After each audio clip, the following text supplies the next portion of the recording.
निष्कारण आरोप करू नका.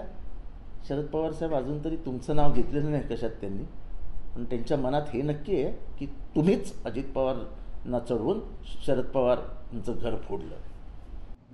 जे काही तटकरे साहेब बोलले आहेत हे म्हणजे उंदराला मांजर साक्ष. पहिली गोष्ट म्हणजे वाद अहमद पटेल आणि पवार साहेबांमध्ये झाला होता, हा नाकारता येत नाही. असे कित्येक वाद कित्येक वर्षात जेव्हा आपण कोएलिशन गव्हर्नमेंट बनवायला जातो, गठबंधन सरकार बनवायला जातो, तेव्हा दोन पक्षांमध्ये टोकाचे वाद होतात. टोकाचे वाद जरी म्हणून फोन ऑफ करून गायब होणे हे त्याला उत्तर नाही आहे. आणि वाद शरद पवारांचा झाला होता ना, पवारसाहेबांनी बघितलं असतं ना काय करायचं ते. म्हणजे तुम्हाला उडी मारायचीच होती, फक्त शरद पवारांच्या खांद्यावर हात ठेवले आणि वरती उडी मारली. आणि कारण द्यायचं साहेबांचं भांडण झालं होतं म्हणून. मग तुम्ही 5 वर्ष कशाला जात होतं तटकरे साहेबांकडे? चला BJPत जाऊया, चला BJPत जाऊया, चला BJPत जाऊया. अलिबागच्या मीटिंगमध्ये 2014मध्ये आपण काय बोललो होतं आठवतं आपल्याला? हे 19 काय पहिल्यांदा होतं?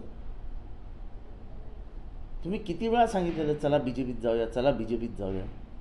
त्यासाठी तुम्ही अलिबागला खास बैठक बोलवली होती. उगाच ते आयत्या वेळेस आता सगळंच अंगावर येतंय, सगळी भांडी फुटतायत. कारण नसताना पवार साहेबांचं नाव घेऊ नका हो.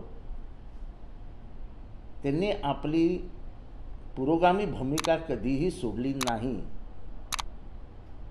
आता तुम्हाला खुश करायला सांगायचं, बरं चर्चा करून जा, म्हणजे तेवढेच त्यांचे 4 दिवस सुखात जायचे. तुम्ही दररोज सकाळी 7 वाजता उठायचे आणि कान खायला यायचे, ते तरी काय करणार? तुम्हाला आठवत असेल आपलं पुण्याला एक बैठक झाली होती त्यांच्या घरात. आम्ही सगळे असे बसलो होतो आणि 3 जणांच्या 3 खुर्च्या अशा लागल्या होत्या. आम्ही जे असे बसलो होतो ते सगळे पवारसाहेबांना सांगत होतो, नाही साहेब आपल्याला BJPवर नाही जायचं. मी कोणाचं नाव घेत नाही कोण बसलेले होते. आणि तुम्ही तिघं कोण बसले होते हे तुम्हाला आठवा जरा, तुम्ही काय सांगत होतात. म्हणजे हे सगळं घडण्याच्या आधीचं मी सांगतो. 14ची निवडणूक 19ची निवडणूक झाल्यानंतर आता तुमच्या मनासारखं झालं नाही म्हणून शरद पवार वाईट, तर ठीक आहे, ते वाईट आहेत. कारण का त्यांना पुरोगामी भूमिका सोडायचीच नव्हती. हां, तुम्हाला पुरोगामी भूमिका किंवा जातीयवादी भूमिका ह्याच्याशी काही घेणं तर नाही. तुम्हाला सत्तेशी मतलब आहे. सत्तेसाठी राजकारण करायचं हा तुमचा मूळ हेतू आहे. स्वतःच्या मुलीला जिल्हा परिषदेची अध्यक्ष बनवताना शरद पवारांनी शेका पक्षाला सांगून शास्त्र सदस्य असताना तुमच्या मुलीला अध्यक्ष केलं. हे खरं आहे की कुठे आहे? निष्कारण आरोप करू नका.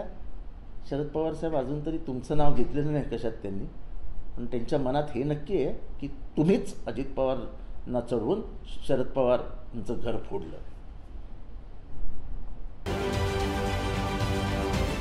राजकारणातील प्रत्येक अचूक बातमीचे सर्वात आधी अपडेट्स मिळवण्यासाठी सरकारनामाच्या सर्व सोशल मीडिया प्लॅटफॉर्मला लाईक, फॉलो आणि सबस्क्राईब करा.